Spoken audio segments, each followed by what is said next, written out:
परमेश्वर के नाम की स्तुति हो और परमेश्वर के नाम की महिमा हो। परमेश्वर ने हमें एक और मौका दिया है कि हम परमेश्वर की उपस्थिति में आकर अपने मनों को प्रभु के वचनों की ओर लगाए और प्रभु के वचनों से उत्तेजित होकर हम लोग अपने मसीह जीवन में हम आगे बढ़ने पाए। आज हम लोग भजन संहिता 90 में से कुछ आयतों को पढ़ेंगे और परमेश्वर आज हमसे क्या कह रहे हैं उसको हम लोग ध्यान से सुनेंगे। भजन संहिता 90, उसका हम लोग 1 और 2 पढ़ेंगे। उसमें ऐसे लिखा है, हे प्रभु, तू पीढ़ी से पीढ़ी तक हमारे लिए धाम बना है। दूसरा आयत, इससे पहले कि पहाड़ उत्पन्न हुए या तूने पृथ्वी और जगत की रचना की, वरन अनादि काल से अनंत काल तक तू ही ईश्वर है। तो यहाँ पे भजनकार जो कि मूसा है, मूसा के द्वारा लिखा हुआ गीत है ये।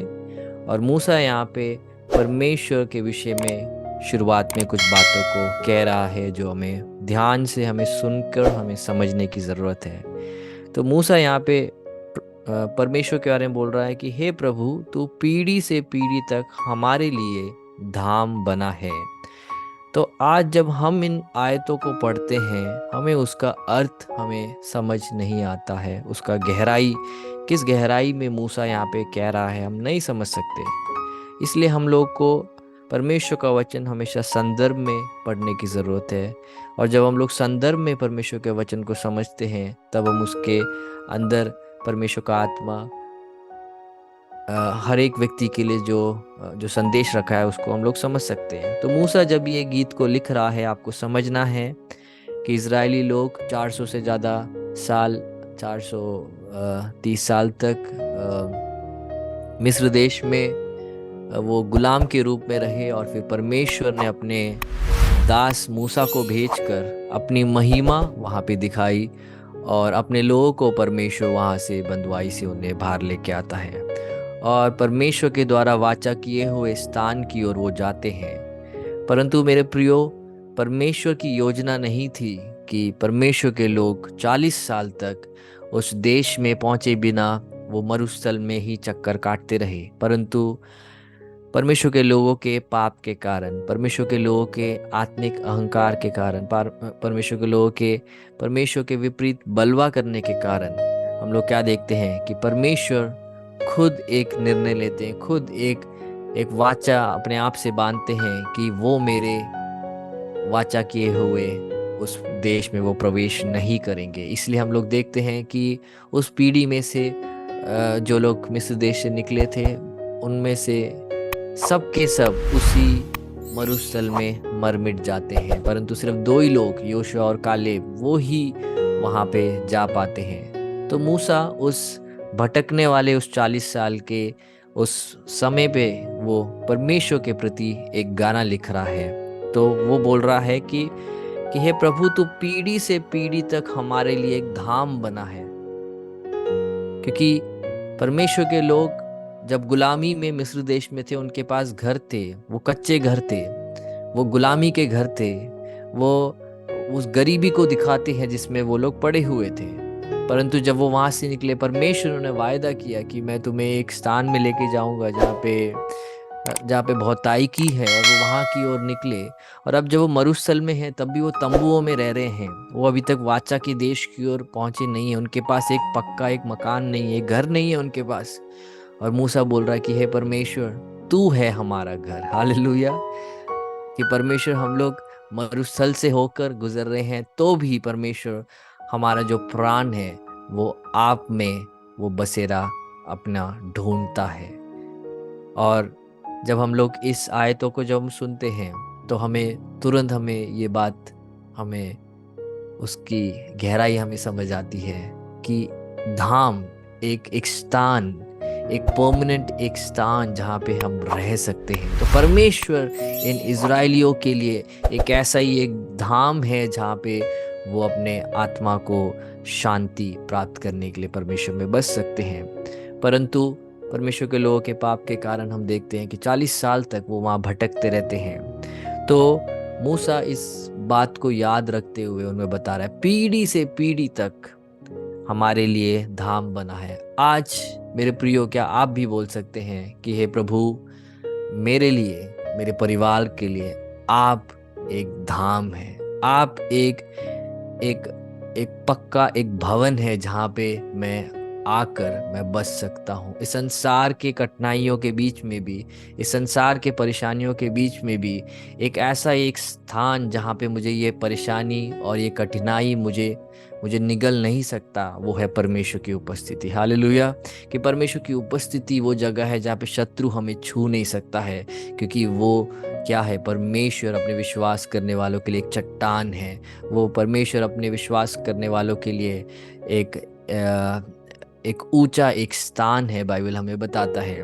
तो मूसा इसी बात को याद दिलाते हुए उन्हें कहता है, हे प्रभु, तू पीढ़ी से पीढ़ी तक, मतलब हर पीढ़ी में आज हम और हमारे बाद हमारे बच्चे, उनके बच्चे, हम सब के लिए परमेश्वर ही एकमात्र धाम है, एकमात्र वो शरण स्थान है जो कभी भी हिल नहीं सकता, जिसको कोई भी उसको अलग नहीं कर सकता है। वो एक स्थिर एक स्थान है।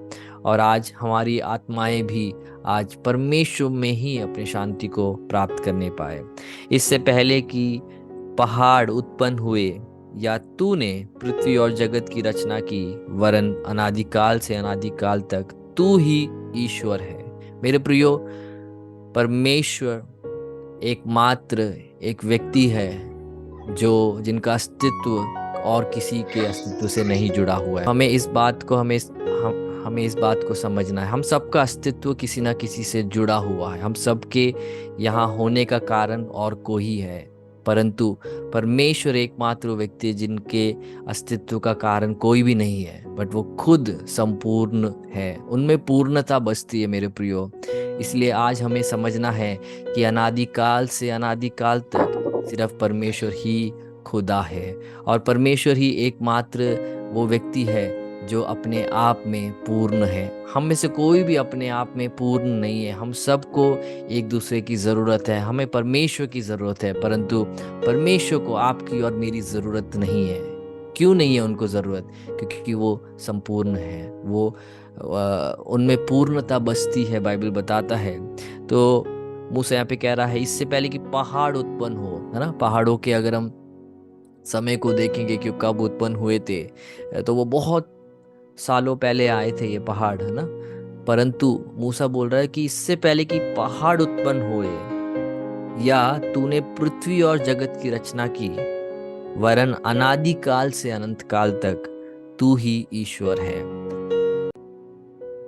अगर मेरे पास और समय होता, हम लोग इसमें और अच्छे से हम समझ सकते थे, बट मेरे प्रियो, एक ही लाइन में मूसा परमेश्वर के अनादिकाल से अनादिकाल तक के उस बात को वो हमारे सामने रख छोड़ रहा है। हम सबको अगर हम सोचेंगे कि कितना पीछे की ओर हम अपने यादाश्त को लेके जा सकते हैं, या हम लोग कितने साल पहले की चीज़ों को हम सोच सकते हैं। अगर हम सोचेंगे, हमारे मस्तिष्क की अपनी एक सीमाएं हैं। वो एक ऐसा समय सोच नहीं सकता जब कुछ भी नहीं था, परंतु बाइबल बताता है जब कुछ भी नहीं था परमेश्वर था। इसलिए जो जो वचन आप पढ़ते हैं उत्पत्ति किताब में पहला अध्याय का पहला आयत, उसमें लिखा है, आदि में परमेश्वर ने आकाश और पृथ्वी की रचना की। तो आदि में, इससे पहले कि आकाश बने, इससे पहले कि पृथ्वी बने, इससे पहले कि स्वर्गदूत बनाए जाए, इससे पहले कि जो भी हम देख रहे हैं, वो तारे, वो चंद्रमा, वो सूरज, जो भी हम देख रहे हैं, ये नदियाँ और जो भी हमें आसपास दिख रहा है, ये सब के आने से ही पहले आदि में परमेश्वर था। हालेलुया।